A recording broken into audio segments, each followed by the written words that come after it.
Il était une fois une veuve qui vivait avec ses 3 garçons dans une ferme au pied des montagnes, à l'est du bois de Brocéliande. Alors que la neige commençait à tomber à gros flocons, Judith voulut cuire un pot-au-feu. Or, il n'y avait plus de bois pour alimenter son four. Elle alla voir l'aîné de ses garçons et lui demanda d'aller ramasser quelques branches mortes dans le bois. « Va, et ne sois pas en retard. Je ne voudrais pas que tu te retrouves bloqué par la neige. » Alexis, qui lisait un ouvrage sur les aventures d'une certaine héroïne, au nom de Justitia, n'avait aucune envie d'affronter le froid ou le vent glacial qui s'y trouvait dehors. Pourtant, il se leva pour faire plaisir à sa mère et sortit de la maison pour récupérer du bois. Dehors, il marcha quelques mètres. Aveuglé par la neige, il chuta dans un trou immense. Enfoncé jusqu'au nombril, Alexis n'arrivait pas à s'extirper du fossé. Il s'acharna quand même comme un bœuf, et finalement sortit du trou, le souffle coupé. Épuisé par l'effort, il rentra chez sa mère en oubliant de rapporter du bois. Les quelques bûches qui demeuraient dans la ferme furent vite brûlées. Le cadet, Louis, s'en aperçut. Dehors, la neige continuait toujours de tomber. Malgré elle, il enfila des vêtements chauds et partit ramasser du bois. Louis marcha d'un bon pas. En rapportant le bois sur la route du retour, il aperçut une tour. Cela l'étonna. Il ne l'avait jamais remarquée auparavant. Il fit le tour de celle-ci pour trouver la porte, mais quelle ne fut pas sa surprise. La tour ne possédait aucune porte d'entrée. Comment était-ce possible? Il refit le tour une nouvelle fois, puis, en levant sa tête, il découvrit une lucarne juste au-dessus du toit. En regardant de plus près, il vit la tête d'un dragon crachant du feu vers le ciel. Louis n'eut point peur. C'était un garçon courageux et rempli d'ambition. Le dragon l'aperçut. Il avait d'immenses yeux. D'une voix suppliante, il lui réclama. « Hé, jeune homme, s'il te plaît, peux-tu venir à mon secours? J'ai très soif et j'aimerais boire de l'eau.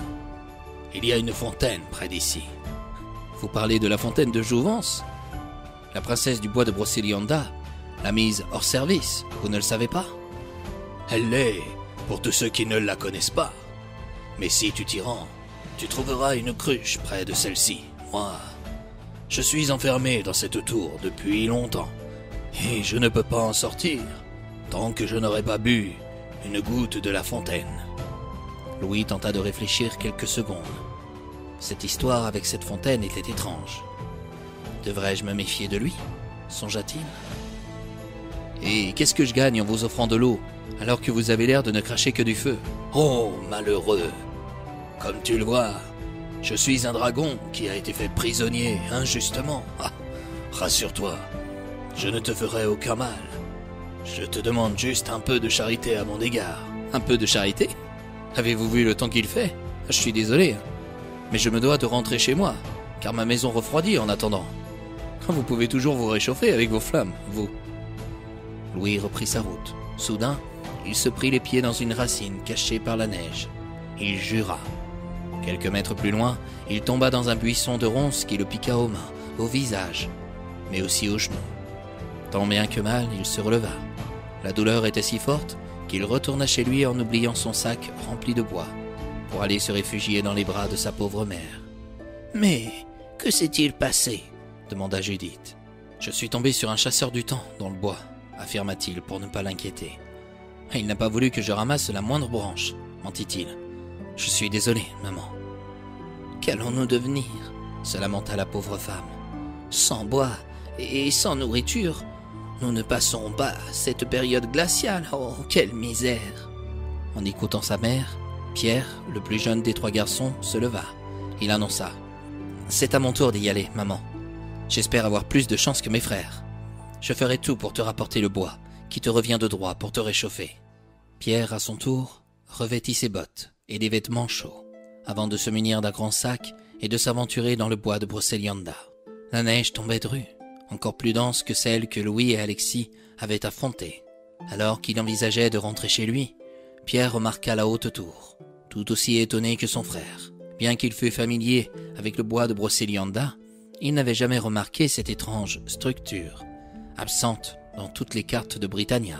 Soudain, une lucarne s'ouvrit, et à sa grande stupeur, la tête d'un dragon en surgit. « Hé, mon garçon, s'il te plaît, viens à mon secours. Je suis enfermé dans cette haute tour, et je ne peux pas sortir d'ici. » À ce que je vois, il n'y a aucune porte pour venir vous rejoindre. On vous a jeté un sort, osa Pierre. « Oui, on peut dire ça. Que puis-je faire pour vous aider ? » « Il y a une fontaine à 2 pas d'ici. Tu y trouveras une cruche près d'elle. Remplis-la, et viens me l'apporter. Je meurs de soif. »« J'en ai pour 1 minute, » s'enquit le jeune homme. Avec gentillesse, Pierre alla chercher de l'eau à la fontaine. Il ne se posa aucune question à l'égard du dragon. Pierre était le préféré des 3 pour Judith. Contrairement au prénom qu'il porte, il possédait une main sur le cœur, avec tous ceux qui croisaient sa route. En revenant avec l'eau, le dragon lança une corde. Pierre attacha la cruche à celle-ci. Avec 1000 précautions, le dragon remonta l'eau jusqu'à lui.